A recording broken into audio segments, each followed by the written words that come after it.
Yeah, and it's like there are people out there that are more educational and obviously natural, like Saladino.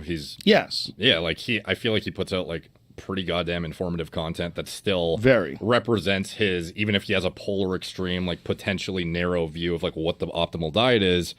It's very much like reinforced by information, thought process, not necessarily his, like he shows up shirtless on camera, and I'm sure some of that was inspired by the Liver King to some extent because he didn't used to do that. But it's like when natural. did he start? When did he start with the shirtless on camera? I don't know, but it like maybe half a year ago or 9 months ago or something. Wow, I wonder if the Liver King inspired him to do. That's interesting. Yeah, he started showing his meals and, you know, showing up shirtless on camera. But he has a great physique and he's natural. Totally natural. Yeah. That's what's achievable. Yeah. You look at Paul's physique; he looks excellent, and it's totally achievable. Yeah, and he's in his 40s still has high, you know, hormone output, etc. So yeah, he walks the walk and talks the talk. He's a legitimate medical doctor. Mm-hmm. I mean, he's real, and unfortunately, he's in business with the Liver King. Yeah, it's complicated. Have you seen his video about like separating ties? Yeah, no. Fucking crazy. All right, let's play his video. Poor Paul, brother. He's great. I really like that guy. I don't know if he's accurate. I shouldn't say honest. I meant to say accurate in terms of like whether or not vegetables are actually bad for you. Yeah, some of it like again, it's very much leaning into certain extrapolations he's made that support his hypothesis, I feel like, which I feel like could be a stretch in many scenarios where it's just like this equals bad, not moderate quantities equals potentially cumulatively beneficial for some people. I did a podcast with him not that long ago, and I felt like I gave pretty fair questions that really assessed in some circumstances could, like even medications, for example, like he's pretty against things that are like pharmaceutical at this point. He thinks everything could be naturally rectified through high quality lifestyle, diet, etc.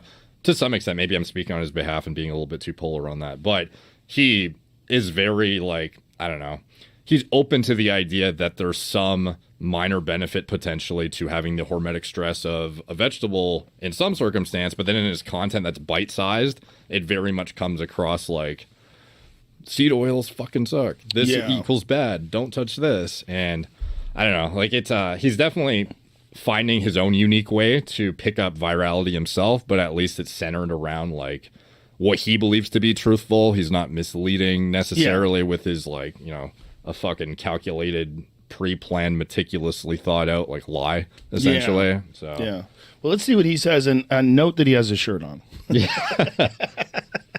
So I wanted to post a story today with a little more context for the Liver King situation. I posted a reel with my thoughts. I've known Brian for 5 years, long before his social media presence began. He's a good human at his core. And I'm incredibly disappointed by the steroid revelations, which appear to be true. I think integrity is everything. The most common question that I'm getting asked now is, didn't you know, Paul, about the steroid use? The answer is no. I had my concerns about it. I had my doubts that he was free of PEDs like so many of you. But on multiple occasions when I challenged him with this, I was told that the answer is no, that he was not on any performance-enhancing drugs. Brian and I are both adult humans. We live thousands of miles apart from each other, but I had no knowledge of his PED use, though I did have my concerns, as I said. I will take full responsibility for my lack of ability to challenge him with those concerns sooner. When he began getting traction on social media, I should have brought my concerns about the truthfulness, the veracity of his statements, of his claims that he was not using PEDs to him sooner. And like I said, I will take full responsibility for that. That was my mistake. Let's stop right there. I did not know about that. I get it. Here's the problem.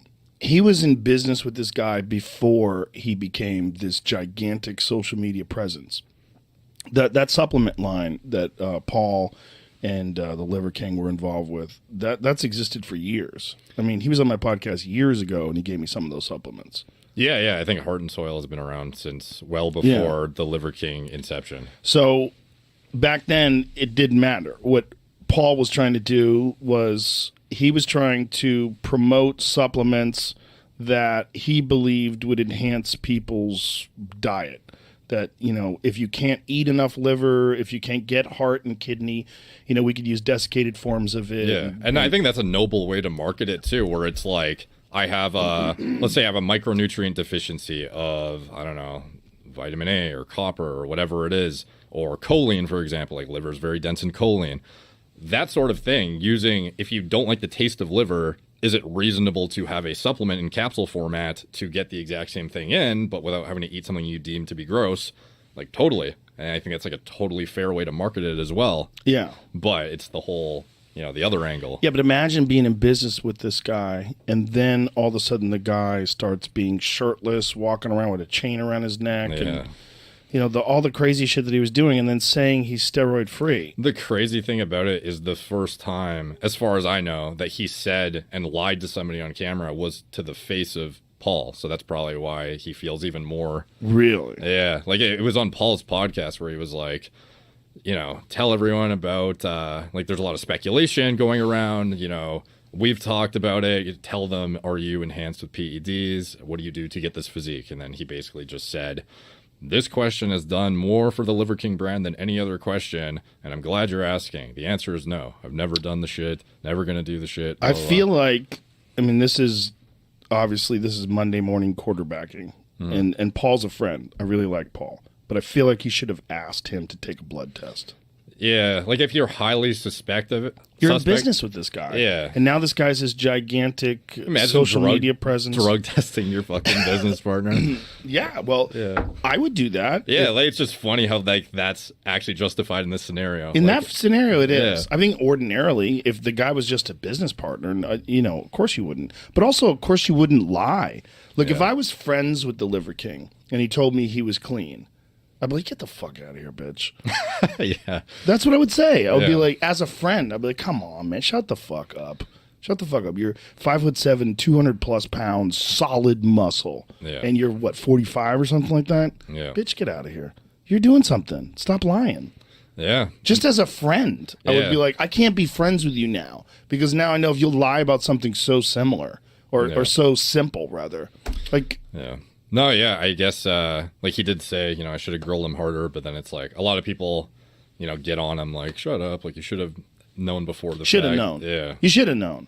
But he doesn't do anything. So maybe that's why. Maybe if he was on HRT and maybe he was surrounding himself with guys who were, really super jacked, yeah, maybe he would, be more entrenched in that world. But it seems like the kind of exercises that he does a lot of bodyweight stuff, and he does a lot of, sprints on the beach and surfing, and he's not in that world. Yeah, there are